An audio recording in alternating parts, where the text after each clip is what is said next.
Ini tentang algoritma yang selalu bikin kita scrolling medsos sampai lupa waktu. Aku nyebutnya algoritma TikToksik. Karena memang algoritma ini berawal dari TikTok. Kamu pasti sering ngalamin nih, kerjaan terbengkalai gara-gara kegocek konten video short yang bikin kamu lupa waktu. Ngeselin gak tuh?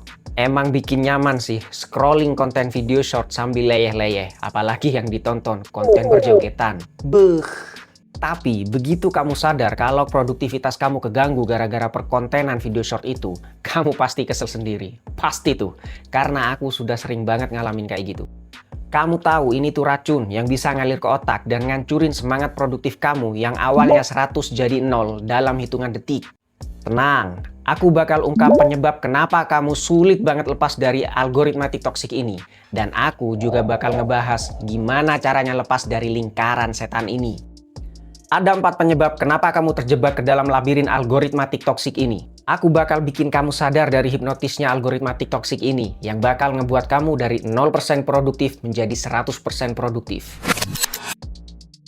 Stalker. Sebutan ini cocok banget buat ngegambarin algoritma personal. Nih algoritma bakal bener-bener memata-matai kamu. Konten apa yang sering kamu tonton, apa yang kamu share, like, dan komen, bakal jadi aset si algoritma untuk selanjutnya ngasih konten yang relevan dengan kebiasaan kamu itu. Itulah yang bikin kamu betah berleha-leha sambil nontonin video short. Itu juga yang bikin kamu yang awalnya berencana melakukan hal yang bersifat produktif, malah bersantai ria menikmati layar smartphone. Algoritma ini seakan-akan ngerti banget tentang kemauanmu. Tapi hal menyakitkan yang harus diterima adalah algoritma personal ini bakal pelan-pelan masukin racun ke dalam otakmu. Pasti tahu game slot kan? Permainan judi di mana kamu memutar gulungan dengan simbol-simbol tertentu. Dan kemenangan ditentukan oleh kombinasi simbol yang muncul setelah gulungan berhenti. Game tersebut jelas sangat dilarang. Tapi ironinya, algoritma TikToksik yang sering banget kamu konsumsi selama ini memiliki sistem yang sangat mirip dengan game slot. Konten bakal terus bergulir selama kamu scrolling. Dan ketika perguliran konten berhenti, itu berarti kamu nemuin satu konten yang menarik menurut kamu.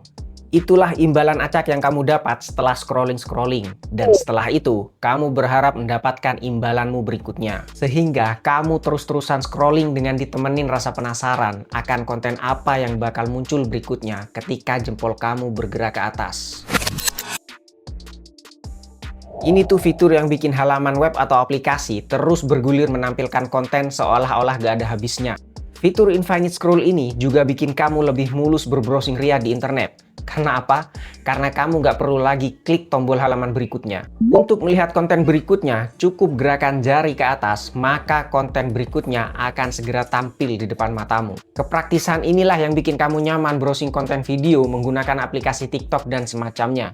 Dan yang jarang orang ketahui adalah ketiga penyebab yang aku jelaskan tadi memicu penyebab terakhir ini, yaitu dopamin positif. Dopamin positif ini merupakan zat kimia dalam otak yang berfungsi sebagai pengaktif emosi positif seperti bahagia, senang, semangat, dan termotivasi. Nah, ketika kamu nonton salah satu video short, mata kamu mengirim sinyal ke otak. Setelah itu, area otak yang bernama cortex prefrontal ngasih tahu ke area otak lain yang bernama nucleus accumbens kalau video short yang kamu tonton sangat-sangat menyenangkan. Alhasil, nucleus accumbens inilah yang berikutnya bakal ngelepas dopamin positif yang bisa bikin kamu senang, bahagia, lalu termotivasi untuk mengulangi kegiatan menonton video short yang semacamnya secara berulang.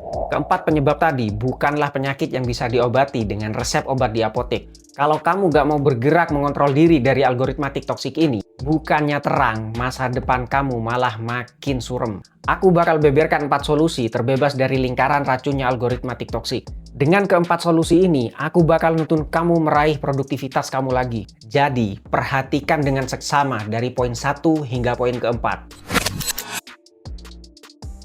Dari awal, smartphone berfungsi untuk mempermudah dan menunjang segala aktivitas penggunanya, bukan mempermalas atau bahkan membuat kamu nggak produktif.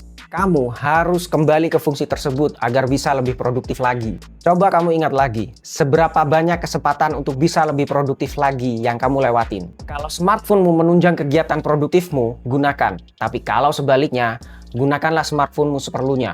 Kamu yang seharusnya memanfaatkan gadget, bukan malah gadget yang memanfaatkan kamu.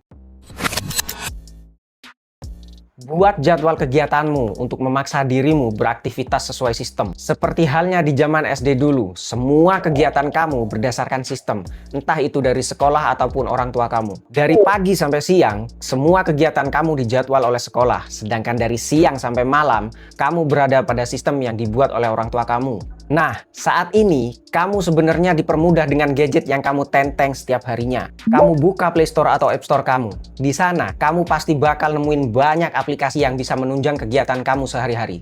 Buat kamu yang pakai Android, aku rekomendasikan apps-nya Google, kayak Google Task, Google Calendar, Spreadsheet, Google Doc, dan sebagainya. Buat penjadwalan kegiatan kamu, duet Google Task dan Google Calendar keren tuh, karena kedua aplikasi ini bisa berintegrasi dengan sangat baik. Yang pertama, jadwalin kegiatan sehari-hari kamu di Google Calendar. Habis itu, buat tugas spesifik yang harus kamu lakuin selama 1 hari di Google Task, maka produktivitasmu bakal terjaga setiap harinya. Aku udah ngelakuin hal itu beberapa bulan terakhir ini.